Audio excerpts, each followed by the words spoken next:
Ngayon po ay according po sa office po ni ES, as we speak, hindi pa po ako nabibigyan ng anumang detail kung nakatanggap na po sila ng invitation. Pero so dapat sa invitation nakalagay po sana kung sino yung mga tao na iimbitahan. Pero nagbigay na po ng listahan ang Office of the Executive Secretary yung maaaring dumalo po sa nasabing hearing. Nakalista po rito si Secretary Jesus Crispin Remulla ng DOJ, Prosecutor General Richard Anthony Fadulyon, and Chief State Counsel Dennis Arvin Chan. Makakasama at nilagay din po namin sa listahan si Department of Foreign Affairs Secretary Enrique A. Manalo. Philippine Center on Transnational Crime Executive Director Alcantara.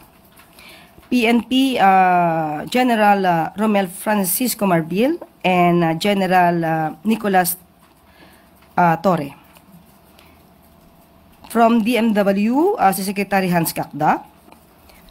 Kasama rin po si Special Envoy Marcos Lacanilaw.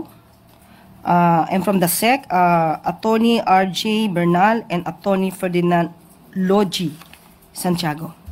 What led the palace to reconsider?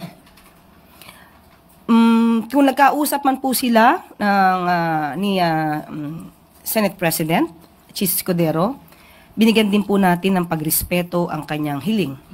Kaya, provided of course, ito hindi naman din tatalakay sa executive privilege na mga issues. Pero to be clear, ma'am, these officials can still invoke executive privilege during the question and answer, no? Opo. Thank you po.